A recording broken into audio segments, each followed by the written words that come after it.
বাড়িতে প্রবেশ করতেই নিজের স্ত্রীকে শাড়ির আঁচল ঠিক করতে করতে রুম থেকে বের হতে দেখে থমকে দাঁড়ায় ইফাজ। কিন্তু সবচেয়ে বেশি অবাক হয় ওর স্ত্রীর পেছন থেকে শার্টের বোতাম লাগাতে লাগাতে একজন পুরুষকে বের হতে দেখে। সেই পুরুষ আর কেউ নয়, ইফাজের স্ত্রী পিহুর চাচাতো ভাই নেহাল। পিহু দরজার দিকে তাকাতে থমকে গেল ইফাজকে দেখে। ইফাজ অশ্রুসিক্ত নয়নে পিহুর দিকে তাকিয়ে আছে। রাগে তার মুখে লাল আবার ছড়িয়ে পড়েছে, হাতের মুঠো শক্ত হয়ে গেছে। এসব আর সহ্য করতে পারল না ইফাজ। জ্বরের গতিতে এসে পিহুর গালে সর্বশক্তি দিয়ে থাপ্পড় বসালো। টাল সামলাতে না পেরে পিহু 2 কদম পিছিয়ে গিয়ে নেহালের সাথে ধাক্কা খায়। নেহাল পিহুকে ধরতে পিহু নিজেকে ছাড়িয়ে নিল। চোখ থেকে তার পানি বের হচ্ছে। গালে হাত দিয়ে পিহু ইফাজের দিকে তাকায়। হাত ধরে টেনে নিজের সামনে দাঁড় করিয়ে বলল, ছি, তুমি এতটা খারাপ আমি আগে ভাবিনি। আন্টি ঠিকই বলেছিল যে নেহালের সাথে তোমার সম্পর্ক আছে, কিন্তু আমি তা বিশ্বাস করিনি। এতটাই ভালোবেসেছি তোমাকে, আর তুমি আমার ভালোবাসাকে শেষ করে দিলে। ছি, আমার ভাবতেও ঘেন্না হচ্ছে। ইফাজের কথা শুনে পিহু বাকহীন হয়ে গেছে। মুখ থেকে কথা বের করার চেষ্টা করেও পারছে না। ইফাজ আবার বলল, তোমার জন্য আমি আমার সব কিছু ছেড়ে এখানে এসেছি। তোমার জন্য আমি আমার বাবা মাকে ত্যাগ করেছি। আমার বাবার বিশাল সম্পত্তি ছেড়ে ছোটোখাটো চাকরি নিয়েছি শুধুমাত্র তোমায় ভালোবাসি বলে। আর তুমি? আমার ভাবতেও অবাক লাগছে, কি আছে নেহালের মধ্যে যা আমার মধ্যে নেই, বলো। পিহু কম্পিত কণ্ঠে বলল, ইফাজ তুমি একবার আমার কথাটা শোনো। পিহুর কথাটা শুনে ইফাজ ধমকে উঠল, চুপ, আর একটা কথাও বলবে না তুমি। ইফাজের ধমকে পিহু কেঁপে উঠল। ইফাজের দিকে তাকিয়ে অনবরত চোখের পানি ফেলতে লাগলো। ইফাজ তাচ্ছিল্য করে হেসে বলল, তুমি কি ভেবেছ তোমার কান্না আর মন গলানোর কথা শুনে আমি গলে যাব? কখনোই না। একটা কথা মনে রেখো, ভালোবাসলে যেমন সবটা দিয়ে ভালোবাসতে পারি, আর ঘৃণা করলেও সবটা দিয়ে ঘৃণা করতে পারি। আমার জীবনের সবচেয়ে প্রিয় মানুষটা তোমাকে ভেবেছিলাম, কিন্তু তুমি আমার সেই প্রিয়জন নও। আমি মিথ্যে ছিলাম, তুমি আমার অপ্রিয় ছিলে, সেটা আজকে বুঝতে পারলাম। এই জন্য তুমি আমাদের সাথে ঘুরতে যাওনি, বাহানা দেখিয়ে বাড়িতে থেকে গেছো, তাই তো? কথা বলতে বলতে ইফাজের গলা ধরে আসছে। খুব ভালোবাসত যে প্রিয়কে, কিন্তু সেই প্রিয় তার সাথে আজ এত বড় প্রতারণা করলো। পিহু ইফাজের দিকে তাকিয়ে কেঁদেই চলছে। পিহু বলল, প্লিজ ইফাজ, সবটা চোখের দেখায় বিচার করো না। একবার আমার কথাটা শোনো। কি শুনবো তোমার কথা? সবটাই তো নিজের চোখে দেখে নিলাম। এতদিন মানুষের কাছে শুনেছি কিন্তু বিশ্বাস করিনি। আজ তো নিজের চোখে দেখলাম, অবিশ্বাস করি কিভাবে? পিহু অবাক হয়ে গেল। কে ইফাজকে ওর নামে উল্টাপাল্টা খবর দিল? পিহু কিছু বলতে যাবে তার আগে ইফাজ পিহুর 2 বাহু শক্ত করে ধরল। ব্যথা পাচ্ছে পিহু, কিন্তু আজকে যেন এই ব্যথা কিছুই নয়, এর থেকে 1000 গুণ বেশি ব্যথা ওর বুকে হচ্ছে। ইফাজ পিহুকে ঝাঁপিয়ে বলে, কেন এমন করলে? একবার ঈশানের কথা ভেবে দেখোনি? ইফাজের কথায় পিহুর গোড় কাটে। ইফাজের থেকে দৃষ্টি সরিয়ে দরজার দিকে তাকায়। বড় টেডি বিয়ার আর রিমোট কন্ট্রোল গাড়ি হাতে নিয়ে দাঁড়িয়ে আছে ঈশান। পিহু আর ইফাজের একমাত্র ছেলে ঈশান, বয়স মাত্র 10। ঈশান হাতের খেলনাগুলো আঁকড়ে ধরে মায়ের দিকে তাকিয়ে আছে। পিহুর বুকটা ধক করে উঠল। ঈশানও কি তার বাবার মতো তাকে ভুল বুঝবে? আম্মু বলে কি আর ডাকবে না? বুকের ভিতর জ্বলছে খুব।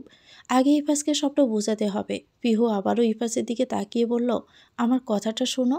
ইফাজ আবার হাত উঠালো পিহুকে থাপ্পড় মারার জন্য। পিহু চোখটা খিচে বন্ধ করে ফেলে, কিন্তু যখন দেখলো ইফাজ ওকে আঘাত করছে না তখন চোখ মেলে তাকালো। নেহাল ইফাজের হাতটা ধরে রেখেছে। ইফাজ ক্রোধ নিয়ে নেহালের দিকে তাকাতে নেহাল ধাক্কা মেরে ইফাজকে সরিয়ে দিল। তারপর বলল, অনেক হয়েছে আপনার বলা, এবার থামুন। ইফাজ রাগে গজগজ করতে করতে বলে, তুই কে আমাদের মাঝে কথা বলার? আমি আমার স্ত্রীকে মারব, তুই বলার কে? বলে নেহালের হাত জাড়া মেরে সরিয়ে দিল। নেহার বলল, কিন্তু এখন তো বুঝতে পারছেন যে পিহু আপনাকে চায় না, তাহলে আপনি আমাদের মাঝে দেওয়াল হয়ে কেন দাঁড়িয়েছেন? নেহালের কথা শুনে পিহু রাগান্বিত স্বরে বলে, নেহাল প্লিজ পিহু, আজকে আমাকে বাধা দিও না। দেখুন, পিহু আপনার সাথে হ্যাপি নয়। কি নেই আমার? বাড়ি গাড়ি টাকা পয়সা সব কিছু আছে, আর আপনার থেকেও নেই। কি জন্য পিহু আপনার সাথে থাকবে বলুন তো? তাই আপনি আমাদের মাঝে আর থাকবেন না, চলে যান। তাহলে আপনিও হ্যাপি, আমরাও হ্যাপি। কথা শেষ হতেই পিহু নেহালের গালে থাপ্পড় মারল। নেহাল নিচের দিকে তাকালো।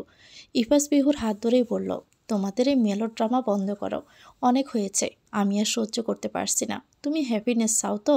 তাই হবে। আমি আমার ছেলেকে নিয়ে চলে যাব, তোমরা তোমাদের মতো করে সুখে থেকো। ইফাজ পিহুর হাত ছেড়ে রুমে চলে যায়। পিহু কড়ার নজরে নেহালের দিকে তাকিয়ে বলল, আগে ইফাজকে সবটা বোঝাই, তারপর তোমাকে দেখছি। বলেই পিহু ইফাজের পিছু পিছু রুমে যায়। নেহাল বাঁকা হেসে বের হয়ে যায়। ওর কাজ শেষ এখানে, আর থাকা চলবে না। ইফাজ রুমে গিয়ে নিজের জামা কাপড় গোছাচ্ছে আর পিহু বারবার বাধা দিচ্ছে, কিন্তু ইফাজ কোনো কথা শুনতে চাইছে না। পিহুকে বারবার ধাক্কা দিয়ে সরিয়ে দিচ্ছে, কিন্তু পিহু তাতে জমে যাচ্ছে না। ছোট্ট মীরা দরজার পর্দা ধরে তাকিয়ে আছে পিহু আর ইফাজের দিকে। এতক্ষণ দাঁড়িয়ে দাঁড়িয়ে সে সব দেখেছে। 5 বছর বয়সী মীরা কিছুই বুঝতে পারছে না। ছোট্ট একটা টেডি বিয়ার কোলে নিয়ে দাঁড়িয়ে আছে। সে তো ঘুমিয়েছিল। চিৎকার চেঁচামেচি শুনে তার ঘুম ভেঙেছে। তারপর যেসব কাণ্ড করছে তাও ছোট্ট মাথায় ঢুকছে না। তবে সে এটুকু বুঝতে পারছে যে ইফাজ আর ঈশান চলে যাবে। মীরা চোখ ঘুরিয়ে ঈশানের দিকে তাকালো। ঈশান এখনও ঠায় দাঁড়িয়ে আছে। মীরা আস্তে আস্তে ঈশানের সামনে গিয়ে দাঁড়ায়, বলে, ঈশান ভাইয়া, তুমি আর ভালো আব্বু কি চলে যাবে? ঈশান মীরার দিকে তাকালো। এতক্ষণ সে মা বাবার রুমের দিকে তাকিয়েছিল। মীরার প্রশ্নে সে চৌকিতে তাকিয়ে বলে, হ্যাঁ মীরা, এই নে তোর বড় টেডি বিয়ার। ঈশান টেডি বিয়ারটা মীরার দিকে এগিয়ে দিল। মীরা নিল না, বলল, তোমরা চলে যেও না ঈশান ভাইয়া, আমার খুব খারাপ লাগছে। আমি আর তোমার সাথে দুষ্টুমি করব না, তবুও যেও না। ঈশান মীরার হাতে টেডি বিয়ার দিয়ে মীরার মাথায় হাত রেখে বলল, চিন্তা করিস না মিরু, আমি বড় হলে তোকে একদিন নিয়ে যাব আমার কাছে। মীরা কাঁদো কাঁদো গলায় বলল, আর মণিমাকে নেবে না? সাথে সাথে ঈশান রেগে গেল, বলল, না, আমার মা খুব খারাপ মিরু, মা আমার বাবাকে একটুও লাভ করে না। না ঈশান ভাইয়া, মণিমা খুবই ভালো, ওই আঙ্কেলটা খুব পচা। তুই এখন ছোট্ট মিরু, তাই কিছু বুঝতে পারছিস না, বড় হলে ঠিকই বুঝবি। মীরা নাক ফুলিয়ে বলল, তুমি বুঝি বড়? মণিমা তো সব সময় বলে তুমিও ছোট। ঈশান কিছু বলার আগেই ইফাজ ব্যাগ নিয়ে রুম থেকে বের হয়ে আসে, সাথে পিহুও। পিহু কাঁদতে কাঁদতে বলল, প্লিজ ইফাজ, রাগের মাথায় কোনো ভুল সিদ্ধান্ত নিও না, সব চোখের দেখা সত্যি হয় না। ইফাজ পিহুর দিকে তাকিয়ে বলল, সব চোখের দেখা যেমন সত্যি হয় না, তেমনি সব চোখের দেখা মিথ্যেও হয় না। আমি নিজের চোখে না কোনো মিথ্যে দেখেছি আর না শুনেছি। পিহু এবার জেড়ে গলায় বলল, তুমি এভাবে ঈশানকে নিয়ে যেতে পারো না। ঈশান আমারও ছেলে, তোমার যেমন ঈশানের উপর অধিকার আছে তেমনি আমারও আছে। ইফাজ সহজ গলায় বলল, ও আচ্ছা, তাহলে ঈশানকে জিজ্ঞেস করো সে কার সাথে থাকতে চায়। পিহু ঈশানের সামনে হাঁটু গেড়ে বসে ওর হাত ধরে বলল, ঈশান, তুমি প্লিজ মাকে ভুল বুঝো না, সত্যি তোমার মা কিছুই করেনি। তুমি যেও না ঈশান, তোমাকে ছাড়া মা থাকতে পারবে না, প্লিজ তোমার আব্বুকে একটু বলো। ঈশান পিহুর হাত থেকে ছাড়িয়ে নিয়ে বলল, আমি ছোট নই আম্মু, আমি সবটা বুঝি।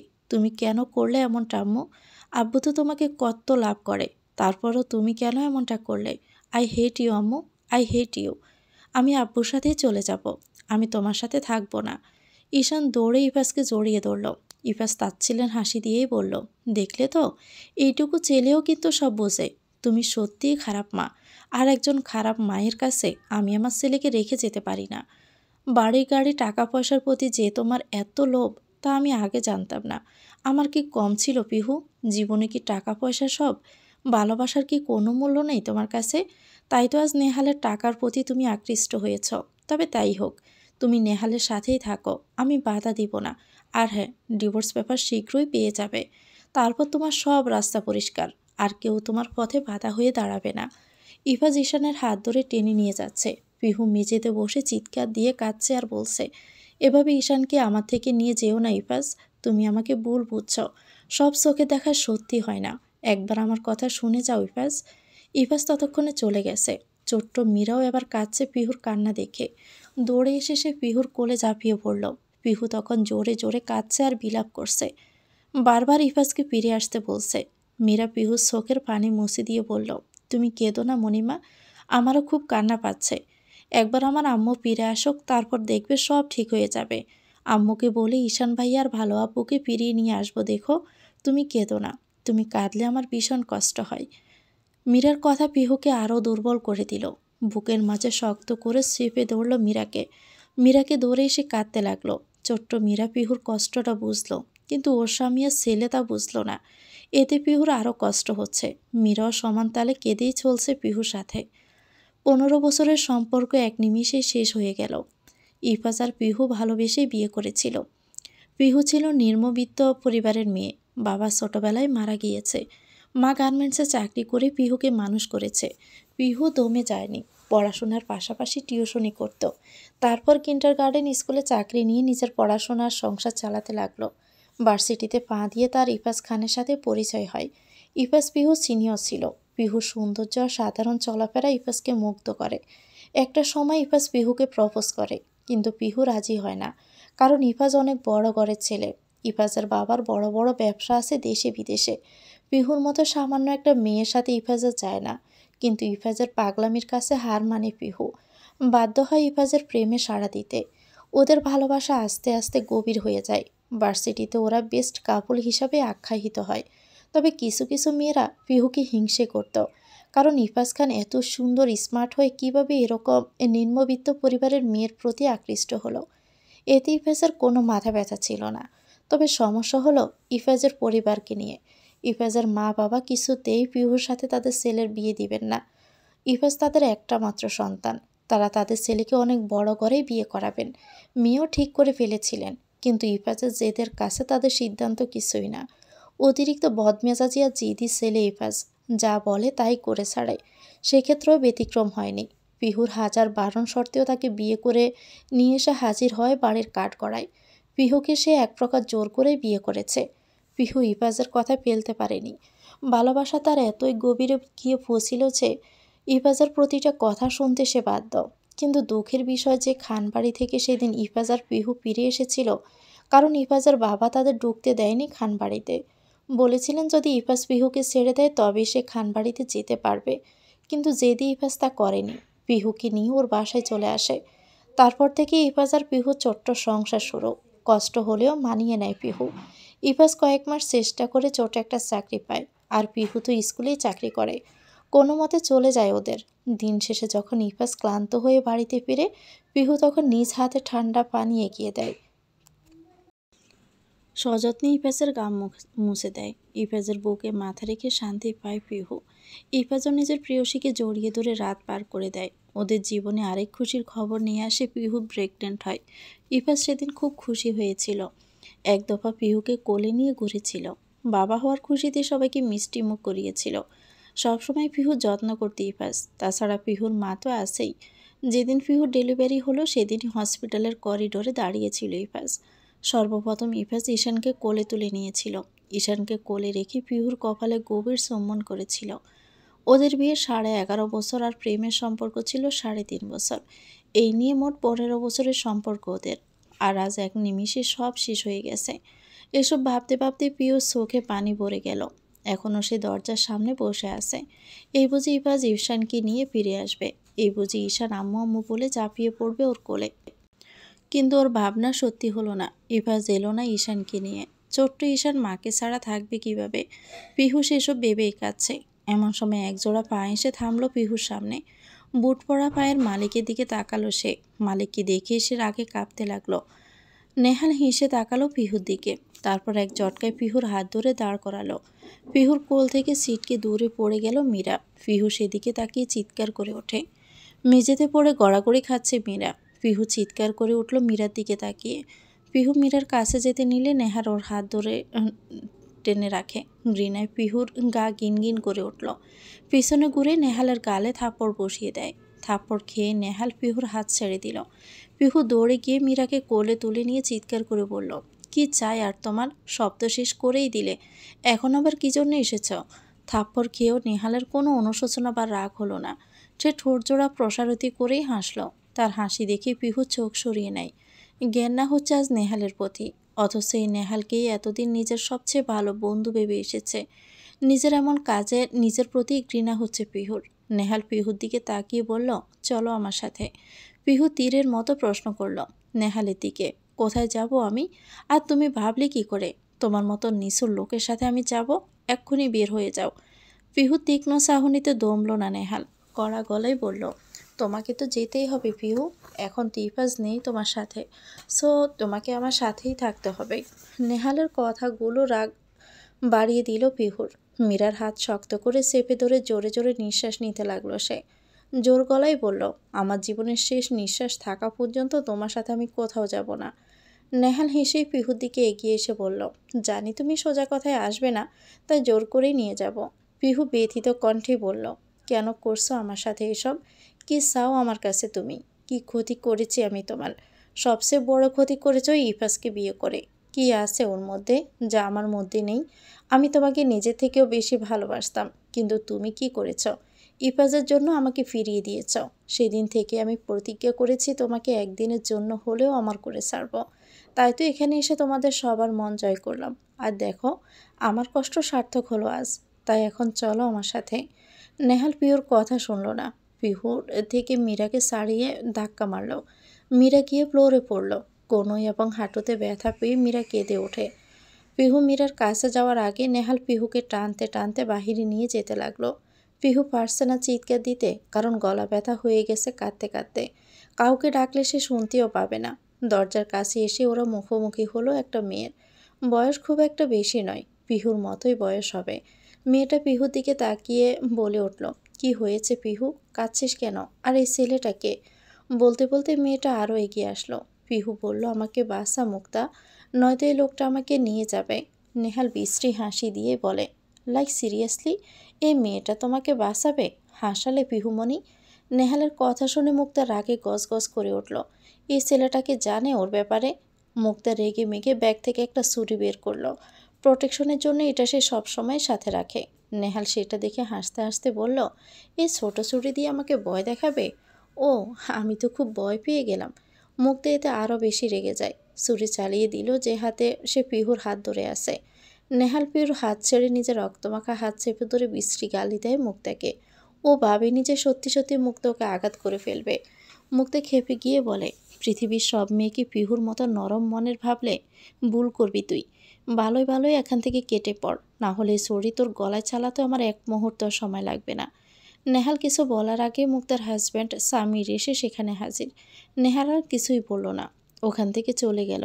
রুমে এসে মুক্তা দেখল মীরা কাঁদছে। সে দ্রুত মীরাকে কোলে তুলে নিল। সোফায় বসে মীরাকে বুকে চেপে ধরে সামলায় পিহু। তার বউকে ঘুমিয়ে পড়ে সে। মুক্তা অবাক হয়ে জিজ্ঞেস করলো যে কি হয়েছে। বিনিময়ে পিহু চুপ করে রইল। যখন মুক্তা ইফাজ আর ঈশানের কথা জিজ্ঞেস করলো, তখনই পিহু নিজেকে আর সামলে রাখতে পারল না। হু হু করে কেঁদে উঠল। এতে মুক্তা বেশ ঘাবড়ে গিয়ে বলল, আর কাঁদিস না পিহু, এবার বল তো কি হয়েছে। পিহু নিজেকে সামলিয়ে বলতে লাগলো, তুই তো জানিস যে ইফাজ অফিসের কাজে ঢাকার বাহিরে থাকে। 2-1 মাস পর পর এসে সপ্তাহখানেক থেকে আবারও চলে যায়। এবারও এসেছিল। আজকে বিকেলে আমরা সবাই ঘুরতে যাওয়ার প্ল্যান করি, কিন্তু আমার প্রচণ্ড মাথা ব্যথা করছিল। তার উপর মীরাও ঘুমিয়ে পড়েছিল, তাই আমি যাইনি। ইফাজ আর ঈশান গিয়েছিল। তার কিছুক্ষণ পরে নেহাল আসলো। মুগ্ধ উৎফুল্ল হয়ে বলল, এ নেহালটাকে আগে তো দেখিনি। পিহু মাথা নিচু করেই বলল, নেহাল আমার চাচাতো ভাই। আমাকে প্রপোজ করেছিল, কিন্তু আমি রিজেক্ট করেছিলাম, কারণ তখন আমি আর ইফাজ দুজনকে ভালোবেসে ফেলেছিলাম। তারপর আর নেহালকে দেখিনি। শুনেছিলাম সে বিদেশে পাড়ি জমিয়েছে। এসব নিয়ে আমি আর ভাবিনি। কিন্তু 5 মাস আগে নেহাল দেশে ফিরে আর আমাদের বাড়িতে যাতায়াত শুরু করে। আমি প্রথমে আপত্তি করেছিলাম, কিন্তু নেহাল বলেছিল যে ও সব কিছু ভুলে আমার সাথে বন্ধুত্ব করবে। আমি তাতে সায় দিয়েছিলাম। এটাই হলো আমার সবচেয়ে বড় ভুল। কেন যে ওর পাতে পা দিলাম, এজন্য এখন আমার সংসারটা শেষ হতে চলেছে। পিহু আবারও কেঁদে উঠল। মুক্তা বলল, তারপর কি হয়েছে? বিকেলে নেহাল আসায় আমি বিরক্ত হই, কারণ 1 সপ্তাহ আগে সে আবার আমাকে বিয়ের কথা বলেছে। আমি যাতে ইফাজকে ডিভোর্স দিয়ে ওকে বিয়ে করি, এজন্য ওকে আমি আসতে বারণ করে দেই। তবুও আসে। জানি না কোনো উদ্দেশ্য নিয়ে এসেছে ও। আমাকে টেনে রুমে নিয়ে এসে বিছানায় ধাক্কা মেরে ফেলে নিজের শার্ট খুলতে শুরু করলো। আমি চিৎকার করলাম, তাতে মীরার ঘুম ভেঙে যায়। মীরাকে দেখে নেহাল অবাক হলো, কিন্তু আমার সাথে দস্তাদস্তি করা শুরু করে দিল। আমি ধাক্কা মেরে ওকে সরিয়ে তাড়াতাড়ি শাড়ি ঠিক করতে করতে বের হই। আমার উদ্দেশ্য ছিল মানুষ জড়ো করা, কিন্তু তার আগেই দেখি ইফাজ এসে পড়েছে। আমাকে আর নেহালকে ওভাবে দেখে উল্টাও ভেবে নেয়। ইফাজ আমার কথা শুনতো, কিন্তু তার আগে কেউ বা কারা ওর কানে আমার নামে বিষ ঢেলেছে। তাই তো ইফাজ আমাকে ভুল বুঝেই চলে গেছে। পিহু আবারও কাঁদতে লাগলো। মুক্তা এক ধ্যানে পিহুর দিকে তাকিয়ে রইল। মুক্তা খুব ভালো করেই জানে পিহু নরম মনের মানুষ, একদমই তুলোর মতো। না, তুলোর থেকেও যদি কিছু নরম হয়ে থাকে তা হলো পিহু। মুক্তার পিহু একই স্কুলে চাকরি করে। পিহু কখনো স্টুডেন্টদের সাথে দমকে সুরেও কথা বলেনি, সবসময় আদর করে কথা বলেছে, যার জন্য সব স্টুডেন্টরা তাকে খুবই ভালোবাসে। কিন্তু মুক্তা তার বিপরীত। ক্লাসে গেলে সবসময় জোড়া ব্যাত নিয়ে যেত। পড়া না করে আসলে তার পিঠে ঠাস ঠুস মেরে দিত। সবাই মুক্তাকে ভীষণ ভয় পায়। আড়ালে সবাই রাক্ষসী রানী বলে তাকে ডাকে, কিন্তু সামনাসামনি সবাই মিষ্টি করে কথা বলে। মুক্তি ভেবে পায় না এত নরম কেন মেয়েটা। আজকেও থাকলে হয়তো ইফাজ যেতে পারতো না, সব কিছু এখানে মিটমাট করে ফেলতো সে। কিন্তু দুর্ভাগ্য ওদের সহায় হয়েছে। মুক্তা 3 মাসে প্রেগনেন্ট, তাই ছুটিতে বাবার বাড়ি গিয়েছিল। আজ দুপুরে ফিরেছে সে, তাই রাতেই এসেছে পিহুর সাথে দেখা করতে। মুক্তা কপালে ভাঁজ ফেলে বলে, নেহালকে বিশ্বাস করাই ভুল হয়েছে তোর। হয়তো নেহাল ইফাজের চোখে তোকে খারাপ বানানোর জন্যই এমনটা করেছে। নেহাল ইফাজের আসার খবর পেয়ে এসব করেছে। তো এখন কি করবি? পিহু কিছু বলল না। স্বামীর উদ্গ্রীব হয়ে বলে, আমাদের উচিত ইফাজ ভাইকে গিয়ে সব কিছু খুলে বলা। আমার মনে হয় আমরা বোঝালে সে বুঝবে। তখন মাথা হয়তো গরম ছিল বলে পিহুর কথা শোনেনি। মাথা ঠান্ডা হলে অবশ্যই তাকে বোঝালে সে বুঝবে। মুক্তা স্বামীরের দিকে তাকিয়ে বলল, অবশ্যই বুঝবেন, কারণ ইফাজ ভাইয়া পিহুকে নিজে থেকেও বেশি ভালোবাসে।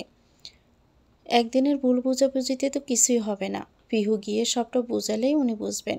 কিন্তু প্রশ্ন হচ্ছে ইফাজ ভাইয়ের কান ভাঙালো কে?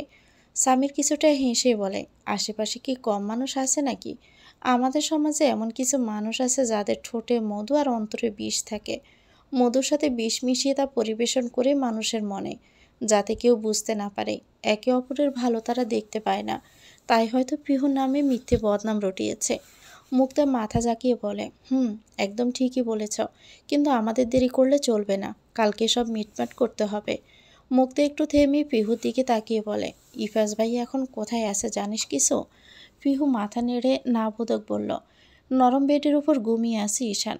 পাশে ইফাজ বসে আছে, ওর ঘুম আসছে না।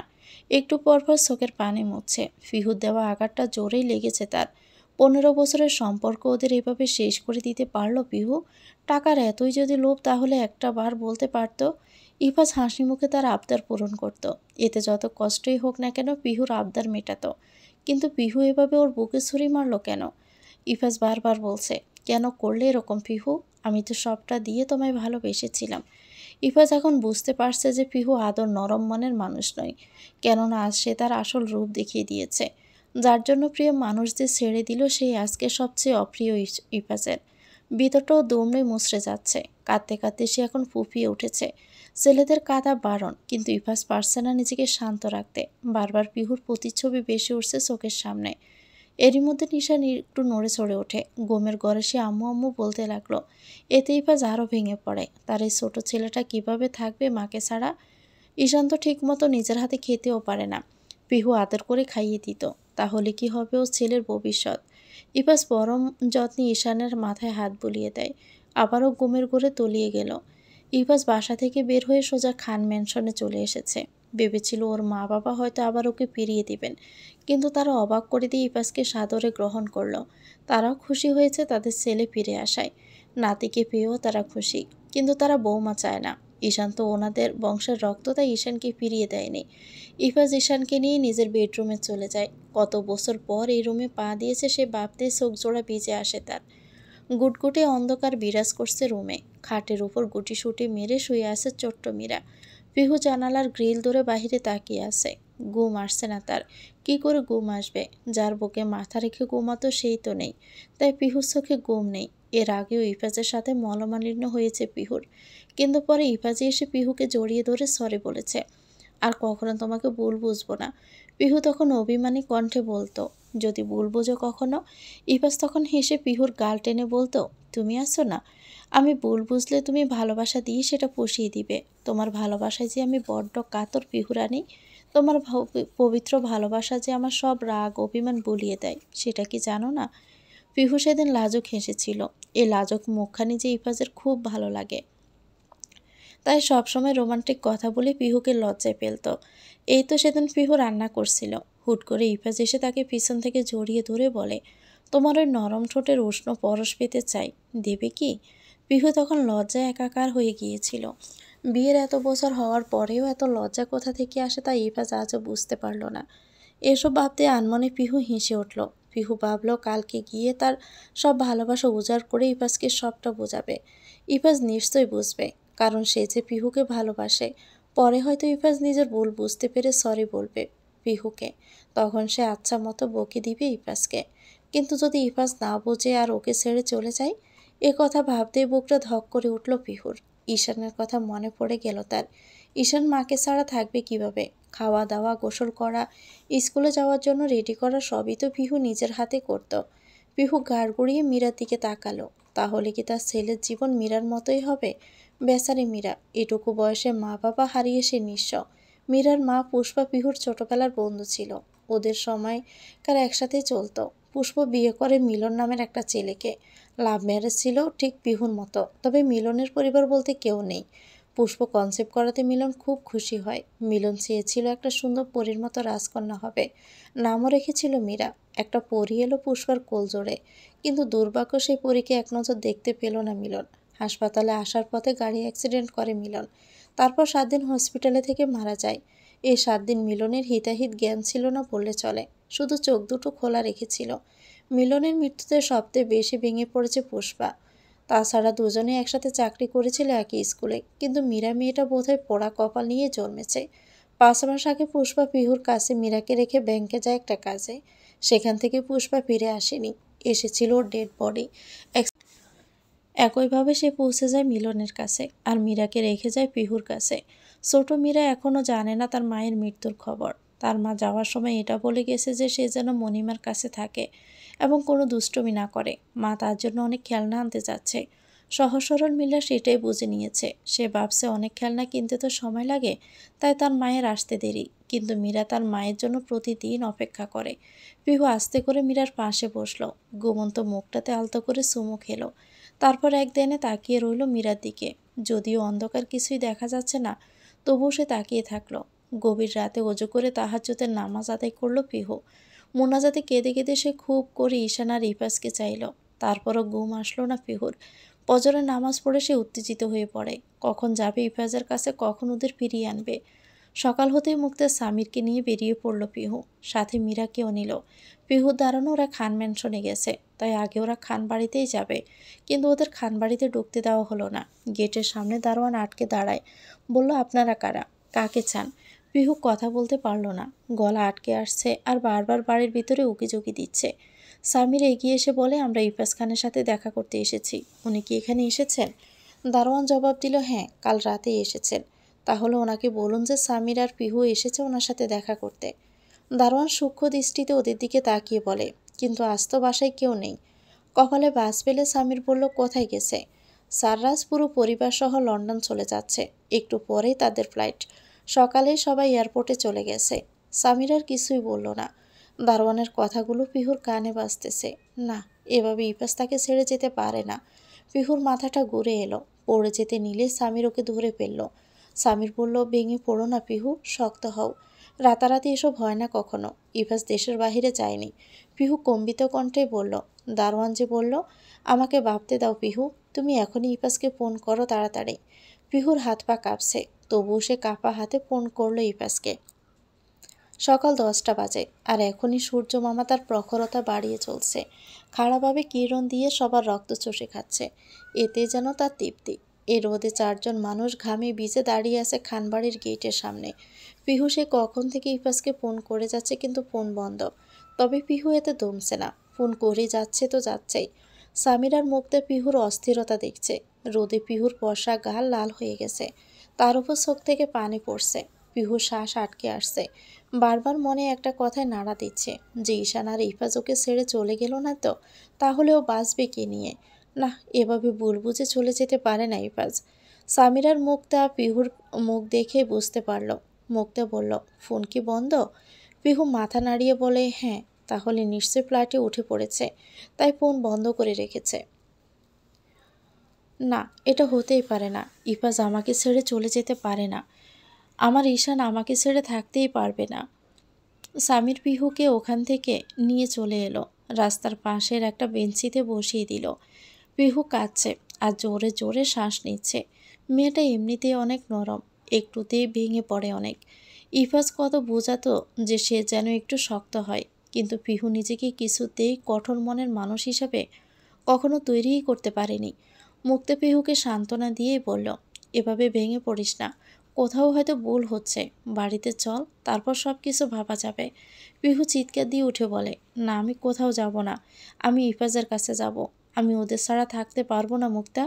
সামির ভাইয়া, আপনি বলুন না, ইফাজ কোথায় আছে? ওর ওরা লন্ডন যায়নি। সামির বলে, আমার জানা মতে এক রাতে এত কিছু করা সম্ভব নয়।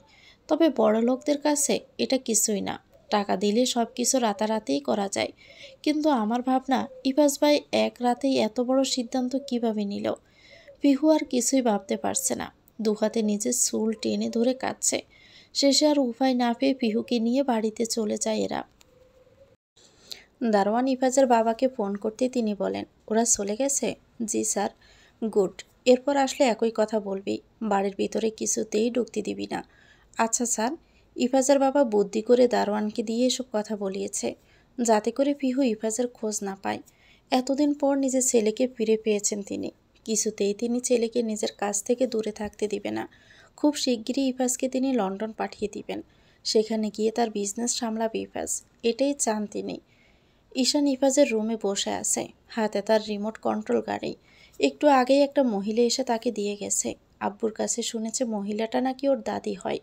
সকালে দাদি ঈশানকে খাইয়ে দিয়েছিল, কিন্তু ঈশানের তাতে পেট পড়েনি। আম্মুর কথা খুব মনে পড়ছে। আম্মু কি সুন্দর করে ওকে খাইয়ে দিত, তাতে পেট আর মন দুটোই যেন ভরে যেত তার। কিন্তু আজকে তো পেটই ভরেনি, মন তো দূরের কথা। তার উপর দাদি এসে মায়ের নামে এক গাদা বাজে কথা বলে গেছে। ঈশানের খুব রাগ হচ্ছে ওর দাদির উপর। ওর মাকে কেন বাজে কথা বলবে সে? আর এতদিন তারা কই ছিল, এখন এসেছে তার মায়ের নামে বাজে কথা বলতে। ঈশান ঠিক করলো এই পচা দাদির সাথে সে কথাই বলবে না। এসব ভাবছে আর গাড়িটা দৌড়ে দেখতেছে। মেজাজ খারাপ হয়ে গেল ঈশানের। ছুঁড়ে ফেলে দিল গাড়িটা। তখন ইফাজ এলো রুমে। এতক্ষণ সে মায়ের কাছেই ছিল। ঈশানের থমথমে মুখ দেখে ইফাজ ওর পাশে গিয়ে বসে, মাথায় হাত বুলিয়ে বলল, কি হয়েছে আমার ঈশান বাবুর? মন খারাপ? ঈশান ছলছল নয়নে আব্বুর দিকে তাকালো। বলল, আম্মু ফোন করেনি আব্বু। আমার খুব খারাপ লাগছে, আম্মুর কাছে যেতে ইচ্ছে করছে। ঈশানের কথায় ইফাজের বুকটা ধক করে উঠল।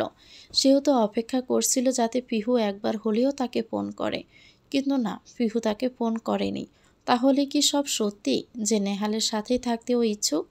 তাই বোধহয় আর ফোন করছে না। তাহলে এত নাটক করার কি ছিল কাল? সোজাসুজি বললেই তো পারত। তাহলে ইফাজের কষ্টটাও একটু কম হতো। ইফাজ দুহাতে জড়িয়ে ধরে ঈশানকে। ওর চোখ দিয়ে পানি জ্বর জ্বর করে গড়িয়ে পড়ে।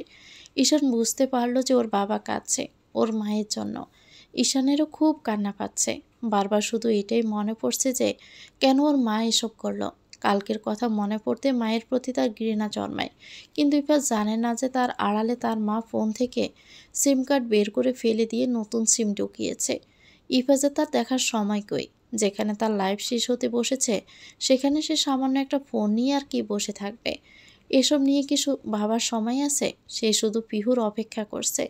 কিভাবে ছাড়বে সে পিহুকে? বড্ড বেশি যে ভালোবাসে সে পিহুকে। সোফায় মাথা রেখে মেঝেতে বসে কেঁদে চলছে পিহু। সামিরার মুখটা তা দেখতেছে। সান্ত্বনা দেওয়ার বাসা খুঁজে পাচ্ছে না তারা। পিহু মেয়েটা যে এত কাঁদতে পারে তা তাদের জানা ছিল না মুক্তার। এত নরম হলে তো লাইফে চলাটাই মুশকিল। নীরবতা ভেঙে সামিরার মুক্তে পিহুকে অনেক বোঝায়, কিন্তু পিহু কিছুই বুঝতে পারছে না। তার বেঁচে থাকার একমাত্র কারণ ইফাজ আর ঈশান। অন্ধকার জগৎ থেকে ইফাজে ওকে আলোতে নিয়ে এসেছে, কিন্তু ইফাজ যে ওকে আবারও অন্ধকারে ঠেলে দিয়ে চলে যাবে। এখন এই অন্ধকার থেকেও কিভাবে বের হবে? মাঝপথে যদি ছেড়ে যেতে হয় তাহলে শুরুতে হাত ধরার কি দরকার ছিল? পিহু শুধু একটা কথাই ভাবছে, জিফাস কি করে পিহুকে অবিশ্বাস করলো? একবারও কি সত্যিটা জানার চেষ্টা করলো না কেন? কেন বলল না যে সত্যিটা কি পিহু? আমি জানতে চাই। তাহলেই তো সব মিটমাট হয়ে যেত। এত রাগ কিসের ইফাজের? পিহুর একরাশ অভিমান জন্মায় ইফাজের প্রতি। খাওয়া দাওয়া ঘুম সব ভুলে যায় সে। ভেঙে পড়ে পিহু। কিন্তু সবচেয়ে বড় আঘাত পায় পরের দিন ডিভোর্স পেপার হাতে পেয়ে। ফ্যাল ফ্যাল করে তাকিয়ে থাকলো পেপারের দিকে। শেষমেশ ডিভোর্স পেপার পাঠিয়ে দিল ইফাজ। পেপারটা হাতে নিয়ে পিহু খাটের উপর বসে রইল। পেপারে চকচক করছে ইফাজের সাইন। তাহলে কি সত্যি ইফাজ তাকে তার জীবন থেকে বের করে দিল? এত জেদ, এত রাগ ইফাজের? এতদিনের ভালোবাসা কি তাহলে মিথ্যে ছিল? তাই হবে, না হলে একদিনের ব্যবধানে কিভাবে ডিভোর্স পেপার পাঠায় সে? পিহু কিছুক্ষণ পেপারের দিকে তাকিয়ে থেকে চোখের পানি ফেলল। তারপর গড় গড় করে সাইন করে দিল পেপারে। উকিল পেপার নিয়ে চলে যেতে কান্নায় ভেঙে পড়ল পিহু। মুক্ত ওর সাথেই ছিল। পিহু সাইন করাতে বেশ অবাক হয় সে। মুক্ত কিছু বলার আগে পিহু চিৎকার করে কাঁদতে কাঁদতে বলল, আমি এখন কিভাবে থাকবো মুক্তা? আমার সব কিছু যে শেষ হয়ে গেল। আমার ঈশানকেও নিয়ে গেল ইফাজ। আমি থাকবো কিভাবে? ইফাজ কেন আমাকে একবার বুঝলো না? কেন সত্যিটা জানতে চাইলো না? এতদিনের ভালোবাসাকে এক নিমিষে শেষ করে দিল কেন? আমি এখন কি করব? আমার যে দম বন্ধ হয়ে আসছে মুক্তা। মুক্তাও এবার কেঁদে দিল। একজন কঠোর মনের মানুষ হয়ে মুক্তা কেঁদে দিয়েছে পিহুকে দেখে। তাহলে ইফাজ কেন বুঝলো না? মুক্তা পিহুকে ধরে বলল, তোকে বাঁচতে হবে পিহু, নিজের জন্য না হলেও মীরার জন্য বাঁচতে হবে। মীরার তো তুই ছাড়া কেউ নেই। তাছাড়া ইফাজ ভাই তো সারা জীবনের জন্য চলে যায়নি। একদিন না একদিন তো ঠিকই আসবে, তখন না হয় সবটা বলা যাবে। এভাবে কলঙ্ক গায়ে মাখিস না। ইফাজ ভাই তোকে ভুল বুঝেছে, তুই তার ভুলটা বুঝিয়ে দিবি, তাই তাকে বাঁচতে হবে। পিহু মুক্তার হাত সরিয়ে দিয়ে বলে, সব দোষ কি আমার একার? ইফাজ কেন সত্যিটা জানতে চাইল না? এত জেদ তার যে ডিভোর্স পেপার পাঠিয়ে দিল। আমি একদম ঠিক করেছি, ইফাজ যদি আমাকে ছাড়া থাকতে পারে তাহলে আমিও পারবো। বেশ করেছি পেপারে সাইন করে। আমি বাঁচবো, হ্যাঁ মীরার জন্য বাঁচবো। আমি মীরাকে নিয়েই থাকবো। দরকার নেই ইফাজকে সত্যি বলার। যদি সে নিজে থেকে কোনোদিন জানতে পারে সত্যি, তাহলে সেদিনে জানবে। আমি কিছুই বলবো না। পিহু উঠে দাঁড়িয়ে হনহনিয়ে রুমে চলে গেল। মীরা ঘুমিয়ে রয়েছে। পিহু মীরার পাশে গিয়ে বসে পড়ল, কিন্তু ওর কান্না কোনো মতেই থামছে না। ফুঁপিয়ে ফুঁপিয়ে কাঁদতে লাগলো সে। মুক্তা স্থির হয়ে দাঁড়িয়ে আছে। ও বেশ বুঝতে পারছে যে পিহু অভিমান করেছে ইফাজের উপর, কিন্তু এভাবে তো সব কিছু ঠিক হবে না। দুজনেই যদি অভিমান করে বসে থাকে, তাহলে তো সমস্যা আরও বাড়বে। যে কোনো একজনকে আগে গিয়ে সবটা বলতে হবে তো। কিন্তু পিহু অভিমানের বশে পেপার সাইন করেছে ঠিকই, এরপর সে আফসোস করবে। মান অভিমানের কারণে অনেক সম্পর্ক নষ্ট হয়ে যাচ্ছে। অভিমান সবচেয়ে খারাপ জিনিস, এটা মুক্তাজ বেশ বুঝতে পারছে। দুজন অভিমানী মানুষ দুজনের জন্য বসে থাকে, দুজনে ভাবে যে কে আগে রাগ ভাঙাবে। এ অপেক্ষায় থাকলে সারা জীবন পার হয়ে যাবে, তবুও কেউ কারো রাগ ভাঙাতে আসবে না। এটাই কি জীবন? এভাবেই তো কোনোদিন কেউ কারো কাছে যাবে না। তাহলে কি কোনোদিন ইফাজ আর পিহুর মিলও হবে না? বুক ছেড়ে দীর্ঘশ্বাস বেরিয়ে আসে মুক্তার। রুমে গিয়ে একবার উকি দেয় পিহুর দিকে। আগের মতোই সে বসে বসে কাঁদছে। আকাশটা চমৎকার দেখাচ্ছে। চাঁদের পাশে হাজার তারা চিকচিক করছে। মনে হচ্ছে মুক্তদানা ছড়িয়ে আছে আকাশ জুড়ে। চাঁদের আলো পড়ে মুক্তগুলো আরো চকচক করছে। প্লেনে জানালা দিয়ে বাহিরে উকি দিয়ে আছে ঈশান। একটু পরে প্লেন ছাড়বে। ইফাজ ঈশানের পাশেই বসে আছে। এভাবে নিজের দেশ ছেড়ে চলে যাবে তা কখনোই ভাবেনি ঈশান। এইটুকু বয়সে একের পর এক আঘাত পেয়ে চলছে সে। প্লেন ছাড়ার সময় চোখ বন্ধ করে ফেলে সে। চোখের সামনে পিহু আর মীরার মুখটাই বেশি ওঠে ঈশানের। কতই না খেলা দুষ্টুমি করেছে সে মীরার সাথে, আর মায়ের বকা খেয়েছে। মেয়েটাকে বড্ড জ্বালাতো ঈশান। কখনো মীরা হাসতো তো কখনো গড় কাঁপিয়ে কান্না করে দিত। আর পিহু এসে ঈশানকে বকতো। তবে ঈশানের পছন্দের একজন ছিল মীরা। মারামারি কাটাকাটির পরেও শেষে দুজনে একসাথে খেলা করত। ঈশানের এসব ভাবতে মন খারাপ হয়ে যায়। জড়িয়ে ধরল ইফাজকে। ইফাজও ছেলেকে ধরে তার মাথায় হাত বুলিয়ে দিতে লাগলো। 7 দিন হয়ে গেছে পিহুকে ছেড়ে আসার। আর এই 7 দিনে ইফাজ ঠিক করেছে সে লন্ডন চলে যাবে তার ছেলেকে নিয়ে। পিহুর মুখ সে কখনো দেখবে না। এই সিদ্ধান্ত ইফাজ সেদিন নিয়েছে, যেদিন সে পিহুর দেওয়ার ডিভোর্স পেপার পেয়েছে। পিহুকে ছেড়ে আসা 2 দিন পর সে ডিভোর্স পেপার পায়। সেদিনই ইফাজের মনটা ভেঙে চুরমার হয়ে গিয়েছে। এই 2 দিন ভেবেছিল হয়তো কোথাও একটা ভুল হচ্ছে। পিহু তো এরকম মেয়ে নয়, কিন্তু ওর ভুল ভাঙাতে পিহু বোধহয় ডিভোর্স পেপার পাঠিয়েছে। পিহু সত্যি নেহালের সাথে থাকতে চায়, তাই ইফাজ অশ্রুসিক্ত নয়নে পেপারে সাইন করে দিয়েছিল। কিন্তু ইফাজ গভীর ষড়যন্ত্রের জালই ধরতে পারেনি। তার আড়ালে যে তার মা বাবা কত বড় ষড়যন্ত্র করছে, বিন্দুমাত্র টের পায়নি সে। তারপরে ইফাজ ঠিক করলো দেশ ছেড়ে চলে যাবে। আর তাই হলো। ঠিকঠাক করে সব লন্ডনের উদ্দেশ্যে রওনা গেল। প্লেন উড়ে চলল লন্ডনের উদ্দেশ্যে। বাংলাদেশ ছেড়ে সে উড়াল দিল আকাশের বুকে। চলে গেল অভিমান নিয়ে দুটো মানুষ। তাদের সত্যিটা জানাই হলো না, শুধু জমা রইল প্রিয়জনের প্রতি এক বুক অভিমান, যা ভাঙা সব রাস্তাই বন্ধ। আজকে ভোরের বাতাসটা খুবই স্নিগ্ধ। চারপাশে পাখির কলকাকলিত মুখরিত হয়ে আছে। জানালার পাশে একটা বেলি ফুলের গাছ, তাতে অসংখ্য ফুল ধরেছে। সকালবেলা বেলি ফুলের সুবাস পেতে মনটা ভরে ওঠে আমার। গাছটা মীরা লাগিয়েছে খুব যত্ন করে। মীরা যখন 10 বছর বয়স তখন স্কুল থেকে ফেরার সময় গাছটা নিয়ে আসে। ড্রেস না খুলে গাছটা জানালার পাশে লাগায়। সেদিন ওর ড্রেসে কাদা লেগেছিল বলে খুব বকেছিলাম, কিন্তু আমার ছোট্ট মীরা সেদিন একগাল হেসে বলেছিল, তোমার জীবন সুগন্ধিময় করতে হলে একটু কাদায় কিছু হবে না। পাগলিটার কথা শুনে সেদিন হেসে ফেলেছিলাম। এভাবে কত বাহানায় যে ও আমাকে হাসিয়েছে তা বলে শেষ করা যাবে না, কিন্তু ওর কথা একটুও মিথ্যে হয়নি। পরের বছর বেলি গাছটায় অনেক ফুল আসে আর আমার ঘর জুড়ে সুগন্ধে ভরিয়ে দেয়। এখনও খুব যত্ন করে গাছটার, কাউকে ছুঁতে পর্যন্ত দেয় না। আমি ভাবতে পারছি না যে সেই ছোট্ট মীরা যে এত বড় হয়ে গেছে। 17টা বছর পার হয়ে গেছে আমার আর মীরার জীবন থেকে। সেই দিনই তো মীরাকে ছোট দেখেছিলাম, ছোট ছোট হাতে সে আমার গলা জড়িয়ে ধরে চুমু খেত। আর আজকে সেই মীরা আমাকে তার হাতের রান্না করে খাওয়ায়। আর 3 মাস পর 22 বছরে পদার্পণ করবে মীরা। বাপ দিয়ে অবাক লাগছে। হয়তো আমার ঈশানও অনেক বড় হয়ে গেছে। কেমন দেখতে হয়েছে আমার ঈশান! বাবার মতোই লম্বা চড়া সুদর্শন হয়েছে নিশ্চয়ই। মায়ের প্রতি ঘৃণা নিয়ে সে বড় হয়েছে, কিন্তু ওর এই ভুল যে ভাঙাতে হবে না, না হলে আমি মরেও শান্তি পাবো না। এইটুকু লিখে ডায়েরির লেখা শেষ করলো পিহু। ইফাজ চলে যাওয়ার পর থেকে তার জীবনের প্রতিটা মুহূর্ত সে ডায়েরিতে বন্দি করেছে। একদিন সেই ডায়েরিটা ইফাজের হাতে পৌঁছে দিবে যেভাবেই হোক। ও যদি মারাও যায় তবে অন্য কারো হাত দিয়ে পাঠাবে। এই দৃঢ় চিন্তা সবসময় পিহুর মাথায় ঘুরপাক খায়। ফজরের নামাজ আদায় করে সে প্রতিদিন নিয়ম করে ডায়েরি লিখে। আজও তার ব্যতিক্রম হলো না। সেহাত থেকে দাঁড়িয়ে লম্বা নিঃশ্বাস নিল। সাথে সাথে নাকের ভিতর দিয়ে বেলি ফুলের সুবাস ঢুকে যায়। সূর্য উঠতে এখনো দেরি আছে। মীরা নিশ্চয়ই এখনো ওঠেনি। মেয়েটারই একটাই অভ্যাস, ফজরের নামাজ কিছুতেই পড়তে চায় না, কিন্তু বাকি 4 ওয়াক্ত ঠিকই পড়বে। এ নিয়ে অনেক বকাও খায়, তবুও ঘুম থেকে নিজে নিজে কখনো ওঠে না। প্রতিদিন পিহুকে গিয়ে মীরাকে ঘুম থেকে জাগিয়ে নামাজ পড়াতে পাঠায়। রুমে দরজা খোলা রেখে ঘুমায় মীরা। দরজা পেঁচানোই থাকে। পিহু দরজা খুলে উকি দিল রুমের ভিতরে। আরামে ঘুমাচ্ছে মীরা। চুলগুলো এলোমেলো হয়ে মুখের উপর পড়ে আছে। একদম বাচ্চা বাচ্চা লাগছে মীরাকে। কে বলবে যে এই মেয়ের অনার্স ফাইনাল এক্সাম শেষ? পিহু চুল না বেঁধে দিলে মীরা চুলই বাঁধে না। পিহু গিয়ে মীরার পাশে বসে। আলতো করে মুখের উপর থেকে চুলগুলো সরিয়ে মীরাকে ডাকলো, মীরা, মীরা, উঠ, ফজরের টাইম হয়ে গেছে তো। ফজরের নামাজের কথা শুনে লাফ মেরে উঠল মীরা। ঘুম বেশি হলেও কান সর্বদা সজাগই থাকে মীরার। মীরা এক মুহূর্তে দেরি না করে দৌড়ে গিয়ে বাথরুমে ঢুকে গেল। একেবারের জন্য পিহুর মুখের দিকে তাকালো না, কারণ সে জানে পিহুর দিকে তাকালে বকা খাবে সে। পিহু বিছানায় বসে মুচকি হাসল। অজু করে বের হতেই পিহু বলল, নামাজ শেষ করে চলে আয়। মীরা মাথায় ওড়না পেঁচাতে পেঁচাতে বলল, এ দাঁড়াও। পিহু দাঁড়িয়ে পড়ল। মীরা তড়িঘড়ি করে লাইট অন করে বলল, আগে তোমাকে একটু দেখে নেই, তারপর নামাজে দাঁড়াবো। পিহু ব্রোজোড়া আপনা আপনি কুঁচকে এলো। বলল, একটু আগে তো বকা খাওয়ার ভয়ে পালালি, এখন কি ভয় লাগছে না? মীরা মুখে হাসি ফুটিয়ে বলে, ঠিক, তবে আমার যাওয়ার আর একটা কারণ ছিল। তাহলে আমার মণিমায়ের পবিত্র মুখটা দেখতে তো আমাকে পবিত্র হতে হবে, তাই না? তাই অজু করে এসে তোমার কাছে এলাম।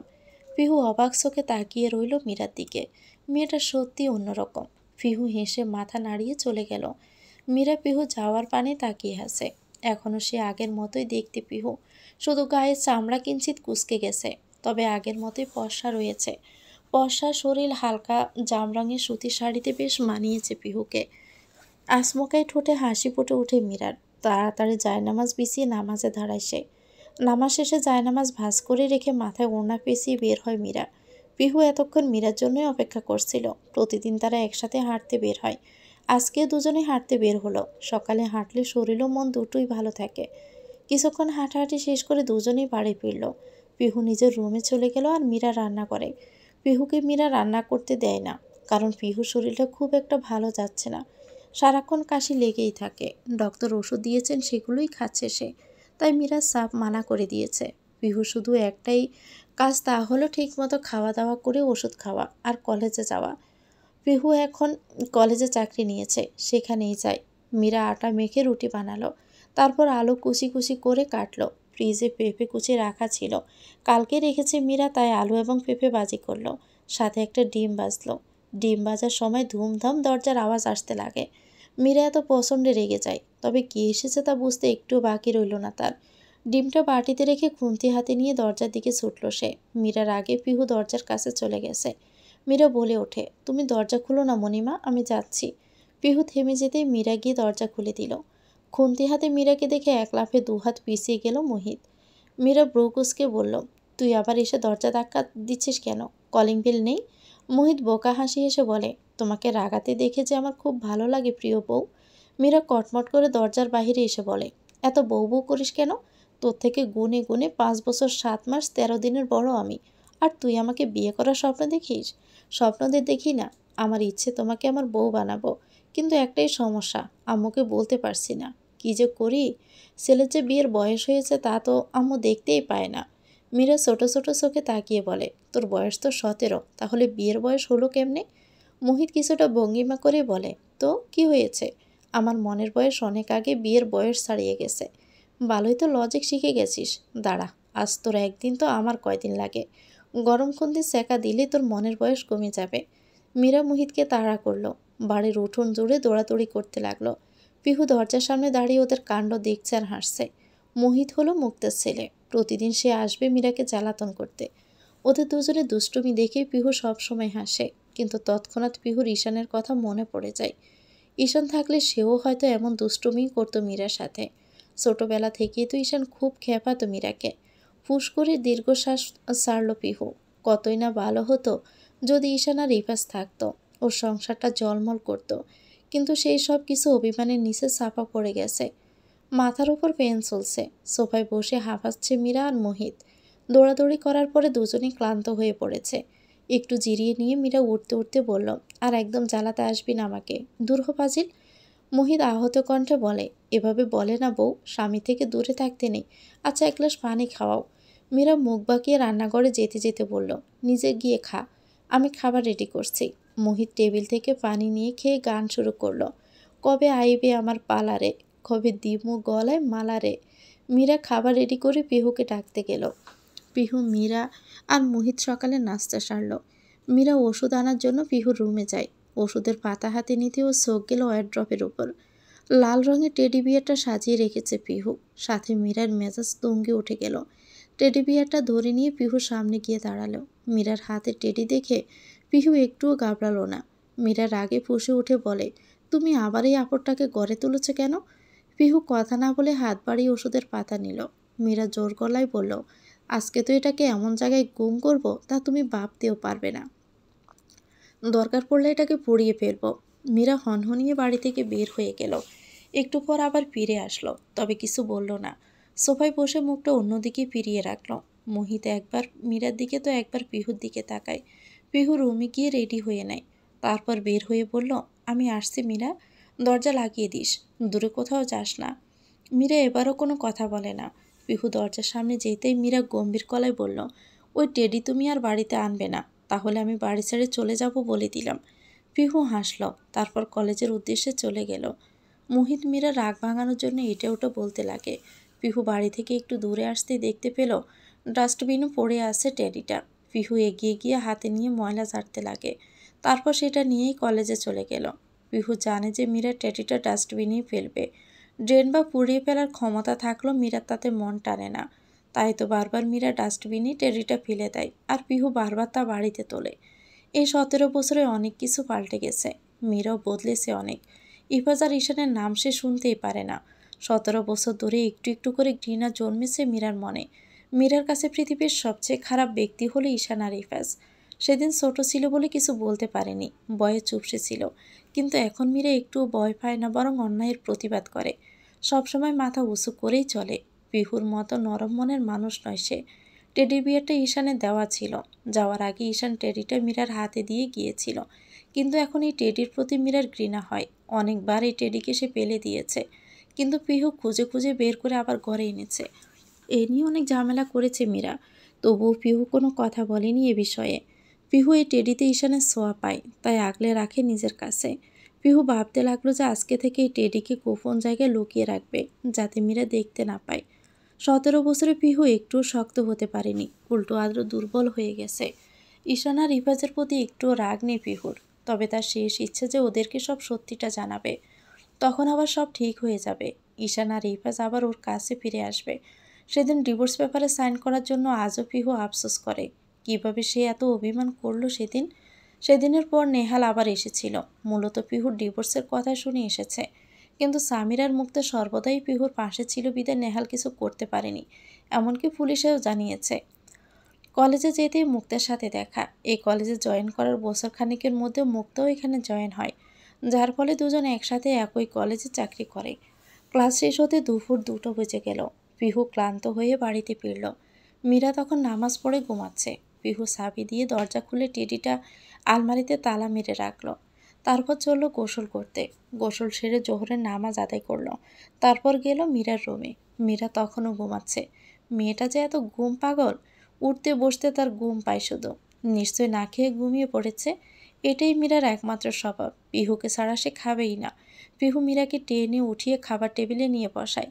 মীরার প্লেটে ভাত বেড়ে দিতে দিতে সে বলে, নামাজ পড়েছিলি? মীরা মুখের সামনে হাত রেখে হাই তুলে বলে, হ্যাঁ, আজকে বিকেলে পুষ্পার কবর জিয়ারত করতে যাব। মীরা খাবারের প্লেটের দিকে তাকিয়ে ছোট করে বলে, হুম। তারপর আর কেউ কোনো কথা বলে না। মীরা এখন আর সেই মিথ্যে ধারণা নিয়েও থাকে না। সে এখন জানে যে তার বাবা মা কেউ বেঁচে নেই। যেদিন প্রথম এই কথাটা বুঝতে পেরেছিল সেদিন পিহুকে আঁকড়ে ধরে চিৎকার করে কেঁদেছিল। পিহুই সেদিন মীরাকে সামলিয়েছে, মায়ের আদর দিয়ে বড় করেছে। পিহু মীরাকে আরও পড়াবে, রেজাল্ট বের হলে মাস্টার্সে ভর্তি করাবে, নিজের পায়ে দাঁড় করাবে মীরাকে। বিকেলে পিহু আর মীরা বের হয়। একটা রিক্সা নিয়ে কবরস্থানে যায়। পাশাপাশি কবর দেওয়া হয়েছে পুষ্পার মিলনকে। পিহু আর মীরা দুজনেই কবর জিয়ারত করে বাড়ির পথ ধরে। রিক্সা না পাওয়ার কারণে দুজনেই হাসছে। একটু সামনে গেলে রিক্সা পাওয়া যাবে। তখনই চোখে পড়ল রাস্তার পাশে কেউ একজন বসে আছে। হয়তো পড়ে গেছে তাই ওঠার চেষ্টা করছে। পিহু সেদিকে এগিয়ে গেল। মীরা পিছন ফিরে তাকিয়ে দেখে পিহু একটা লোককে সাহায্য করতে গেছে। পিহু লোকটাকে দেখে অবাক হলো, তবুও টেনে তুলল তাকে। কিন্তু মীরা যেই না লোকটাকে দেখল, রাগে ফুঁস করে উঠল। দৌড়ে গিয়ে পিহু থেকে ছাড়িয়ে নিল লোকটাকে। ধাক্কা লাগায় লোকটা পড়তে পড়তেও পড়ল না। পিহু মীরার দিকে তাকিয়ে গরম চোখে বলে, সমস্যা কি তোর? দেখছিস না সাহায্য করছি? মীরাও পিহুর সাথে চোখ মিলিয়ে বলে, দুনিয়ার সব মানুষকে সাহায্য করতে পারো, আমি কিচ্ছু বলবো না, তবে এই লোকটাকে কোনোভাবেই সাহায্য করা যাবে না। মীরা নেহালের দিকে তাকিয়ে বলল, এই যে আপনি হঠাৎ কোথা থেকে উদয় হলেন? উদয় হয়েছেন ভালো কথা, আবার মণিমায়ের সামনে কেন এসেছেন? ইচ্ছে করছে ধাক্কা মেরে ড্রেনে ফেলে দেই, যাতে করে নোংরার মধ্যে থেকে আপনার মৃত্যু হয়। পিহু একটা ধমক দিয়ে বলল, মীরা, এসব কি বলছিস? উনি তোর গুরুজন হয়, আর কারো মৃত্যু কামনা করা ঠিক নয়। ক্ষমা চা তুই। মীরা তাচ্ছিলের হাসি দিয়ে বলে, এর থেকে ক্ষমা চাইবো আমি? তার থেকে যদি 20 তলা বিল্ডিং থেকে লাফ দিতে বলো, আমি তাতেও রাজি। তবুও এই খারাপ লোকটার কাছে আমি ক্ষমা চাইতে কোনোভাবেই রাজি নই। মীরা মুখ ঘুরিয়ে নিল। পিহু কিছু বলার আগে নেহাল বলে উঠল, থাক না পিহু, মীরা ছোট মানুষ, ওকে বলতে দাও। আমি কিছু মনে করিনি। আমার পাপের শাস্তি তো সবে শুরু হয়েছে মাত্র। নেহালের কথায় পিহু অবাক হয়ে বলল, কিসের শাস্তি? আর তোমার এই অবস্থা কেন? পিহু নেহালের দিকে চোখ বোলায়। সাদা একটা পাঞ্জাবি পরা নেহাল, তাতে ময়লা লেগে আছে। গায়ে একটা পাতলা চাদর, তাতেও ময়লা লেগে আছে। নেহাল স্নিগ্ধ হেসে বলল, তোমার সাথে অন্যায় করেছি, তার শাস্তি আমি পাচ্ছি। কয়েক বছর আগে একটা অ্যাক্সিডেন্টে আমার হাত ভেঙে যায়। ডক্টর দেখিয়েছিলাম, আমার হাতে রগ বসানো হয়েছে। এতে প্রায় সময় আমার টাকা শেষ। এর জন্য আমার চাকরিটাও হারাতে হয়েছে নিজের পরিবারকেও। মা বাবা তো মারা গেছে, ছেলেমেয়েরাও নিজেদের খরচ চালাতেই হিমশিম খায়। বয়সে বা কত তাদের? এইটুকু বয়সে তো ওদের আনন্দ ফুর্তি করার সময়, কিন্তু ওরা নিজেদের হাল ধরেছে। তাই আমি আর আমার স্ত্রীর সামনের বৃদ্ধাশ্রমেই থাকি। পিহু মুখে হাত রেখে বলে উঠল, কি এত কিছু হয়ে গেছে? মীরা পিহুর মুখের কথা কেড়ে নিয়ে বলল, দেখলে তো মণিমা, পাপ তার বাপকেও ছাড়ে না। এই লোকটার পাপের ফল শুধু উনি নাও, বউ বাচ্চা কাচ্চা সহকারে সবাই পেয়েছেন। একে বলে ধর্মের কল বাতাসে নড়ে। প্লিজ মণিমা, তুমি এখন এই খারাপ লোকটাকে দয়া দেখিও না, আমার তো ঘেন্নাই হচ্ছে। পিহু এবার বেশ রেগে গেল, কড়া গলায় বলল, মীরা চুপ করো, আমাকে বলতে দাও। পিহু নেহালের দিকে তাকাতে নেহাল বলল, তুমি আমায় ক্ষমা করো পিহু, না হলে সারা জীবন এই পাপের বোঝা বয়ে বেড়াতে হবে আমাকে। পিহু বড় একটা নিঃশ্বাস ফেলে বলল, আল্লাহর কাছে ক্ষমা চাও, তিনি ক্ষমা করলেই হবে। আমি তোমার অনেক বড় ক্ষতি করেছি পিহু, এর ক্ষমা তাই তোমার কাছেই চাই। আমি ইপাসকে সবটা সত্যি বলে দিব। কোথায় আছে সে এখন? মীরার নিজেকে চুপ রাখতে পারল না, ফুঁস করে বলল, এখন বলে কি হবে? 17 বছর তো চলেই গেল, বাকি জীবনটাও এভাবে চলে যাবে। চলো মণিমা। না, এ নেহালের সামনে আসবে না, আর না ইপাস খান আর ঈশান খান। এ লোকগুলো খুবই খারাপ মানুষ, চলো। নেহাল ওদের বাধা দিয়ে বলে, আমার শেষ একটা অনুরোধ, রাখো প্লিজ। ইপাসকে সবটা বলতে যে আমাকে হবেই। সামনে আশ্রম, চলো। তারপর আমি সব কথা বলছি। মীরা প্রথমে আপত্তি করল, পিহুর জন্য রাজি হয়। আশ্রমে গিয়ে নেহালের স্ত্রীর সাথে পিহু পরিচিত হয়। স্বামীর কৃতকর্মের জন্য তিনিও ক্ষমা চায়। নেহাল পিহুর হাতে একটা চিঠি ধরিয়ে দিয়ে বলে, এই চিঠিটা ইপাসকে যেভাবে হোক দিও, তাহলেই ও সবটা বুঝে যাবে। পিহু আর কোনো কথা বাড়ালো না, মীরাকে নিয়ে সেখান থেকে চলে এলো। মীরা তো রাগে গম গম করছে, সে পিহুর মতো অত ভালো মনের মানুষ নয়। দরকার কি এত ভালো হওয়ার? এই পৃথিবীতে যে বেশি ভালো সেই তো বেশি কষ্ট পায়, আঘাতও বেশি পায়, যেমনটা পিহু পেয়েছে। এখনও পিহু মাঝরাতে কাঁদে। সে কি ভেবেছে মীরা কিছুই জানে না? মীরা সব কিছু জানে। এজন্যই তো মীরার মনে ক্ষোভ জন্মেছে ইফাজ আর ঈশানের প্রতি। ইফাজ কেন সেদিন পিহুকে বিশ্বাস করলো না? 15 বছরে কি সে এই চিনেছে পিহুকে? তাহলে কিসের ভালোবেসেছে পিহুকে? ইফাজ তাহলে পিহুকে ভালোই বাসেনি।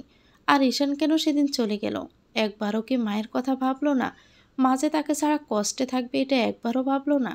এসব কথা ভেবে ভেবে মীরা ওর ঘৃণার পাহাড় উঁচু করে যাচ্ছে তো যাচ্ছেই। কিন্তু মীরার এই ঘৃণার পাহাড় কি আদৌ কখনো ভাঙবে?